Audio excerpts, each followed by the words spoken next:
Hi, Entertainment Focus. I'm Laura Steele. So how are you today? Very good. Very good today. And what have you been doing before you came here? Getting ready, and then before that I was editing some videos, and then before that I was photoshopping some photographs that my friend took of me at Wireless, making all the contrast and stuff look nice, all the lighting. That's pretty much it. Oh, I went for a jog this morning. I'm trying to keep fit 'cause my manager's on my case about my cardio. So. Do you enjoy that? Do you enjoy jogging? I only started about 3 months ago, and before I used to hate any kind of fitness. It literally killed me. I've never really been into sports, but recently I've actually quite got into it. I'm doing like a little bit further every day, a little bit faster, getting into it. Aspirations to be in a bodybuilding magazine? Not yet. No, maybe in the future. So you've got your single coming out in August, which is Feedback. Tell us a bit about the single. The single, well, it was written by myself, Deli and Alex, and produced by Poor Body and mixed by Ash House. It's basically a little bit of a, it's kind of like, it's the way that we wrote it was, I kind of went in with this idea, and it was just literally just, I went in with a word, and I was like, right, write a song about feedback. They were like, wicked, perfect. So we just kind of started jamming, and then it's kind of like me advising somebody on to not really listen too much to what people think about you. If it's, you know, because you can kind of apply it to like the music industry, you can apply it to a relationship, you can apply it to like anything really, but it's about kind of not taking to heart too much what people say about, feedback. And is it quite important to you that your lyrics are personal and something that people can relate to? Definitely. I don't think I could ever sing a song that somebody else wrote for me completely. I generally write 100% of my lyrics, or at least the majority. Someone might say, oh, try this word or do this, but generally, yeah, I like to write my own stuff. And it's very important because I need to feel it. I don't think I could ever sing a song that I've not written myself. Obviously I do covers sometimes, but they have to be very personal to me.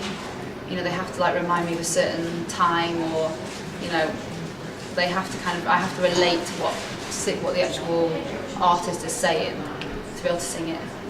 So your sound, from hearing you at the showcase, the songs were quite different, they were quite varied, there was lots of different styles in there. Where do all those different influences come from? Well, the showcase that you came to, that was like the acoustic strip back set. Generally my sound is very like produced pop, with like flavours of electro and rock. The acoustic set, we covered like jazz, all different kinds of acoustic-y kind of vibes. But then I kind of like that. I like to have different flavours. I think it keeps the set interesting. I could have just done them all kind of very strummy and guitar-y, but that wouldn't really be very me. I'm very adaptable and I'm a bit of a chameleon. I like to put myself in random situations that, generally, I don't mind going to like, a heavy hip-hop night and then going off to some fancy do on the top of a penthouse. I'm that kind of person. I like to experiment with social, different social, I don't know what's the word, situations, I guess. I think one of the things that I really liked from the showcase was the way that you could turn from quite a quirky song, like you had the UFO song to begin with, and then you did a song quite serious and quite heartfelt, and the way that you can jump between those things. Is that difficult on stage once you've been bouncing around and doing a happy song to then move to something a bit more sad? It's, the thing is that, with music, when you listen to a song, and as soon as it starts, if it's, you get a feeling from it. It's very like meaningful music, and whether you like it or dislike it, you straight away you get this feeling and it takes you somewhere. And I think the lyrics are like a major part in that as well. So as soon as I start singing those lyrics, it's not even a question of can I get into this, it's I'm in it. I wrote these lyrics and I wrote them for a reason, and every time I sing a specific song, it has that specific meaning to me. Like for example, the UFO song, I wrote that with the band, so that one's like really crazy and I love it, and it's, I just want everyone to enjoy it, and it's not, I don't want people to take it too seriously. A lot of what I do, I don't really like people to read too much into it, because music's supposed to be fun. and exciting and fresh.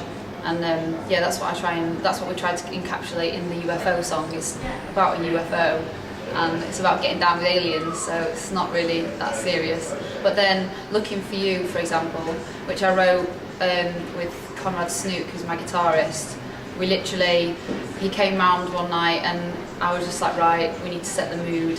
And we lit candles and we kind of turned the lights down and we just got into the zone, and from that came the most beautiful song. And so every time I think about that, every time I sing that song, I think about that situation and what I was feeling when I wrote that song. So yeah, it's not very hard at all, I think. For me anyway, it just happens. As soon as that music starts, I'm in there. I'm in it, dude! Right in there! So one of the things that instantly grabs people about you is your style. When you see images of you, it's very striking, very distinctive, very unique. Where does that style come from?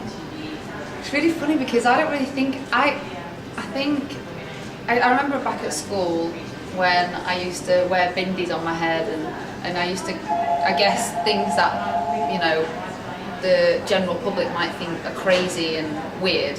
I just thought they were completely normal, and I didn't really see what the big hoo-ha was about. But then, you know, when I used to walk past the people in the corridors, I'd be like, weirdo. I'm like, really? Why am I a weirdo? I don't understand. I don't get it. And I guess like the pink hair and stuff, because I don't look at it every day, I forget that I've got pink hair, and I forget that not everybody has pink hair. I think it's just always been in me. I've always just had this kind of quirky sense of style. I mean, I studied fashion. I did a degree in fashion when I first moved to London at Central St Martin's, and I guess that kind of brought it out of me. But I've always been a bit weird. Well, I guess it's because in the industry you see artists that are so polished and so like a company have put them in a nice frock and done their hair nice. So when you see somebody a bit different with an individual style like yourself, people do respond to it because they're a bit... I think it's such a shame that happens, you know. I think it is such a shame that an artist has to kind of compromise their own individual style to appeal to a mass, you know, a greater audience. Because for me, when I listen to an artist, it's not about their style or whether they're cool or not. It's about the music, and that's what it's always been about for me. And you know, when my dad listens to stuff and he used to play stuff to me like Dire Straits and Thin Lizzy, and you know, the most weirdest spectrum of music. And I never really looked at the album cover. No, can't really relate to that. No, it's weird. It's very alien to me to think that people kind of need something to relate to. Because for me, it's music. But I guess I understand why. Well, I think people are they're kind of scared of what they don't know, aren't they? Yeah. Or they'll see something and they go, oh, I wish I could be like that. Yeah. They can't, so they just kind of shy away from it. Yeah. But then, yeah, I guess.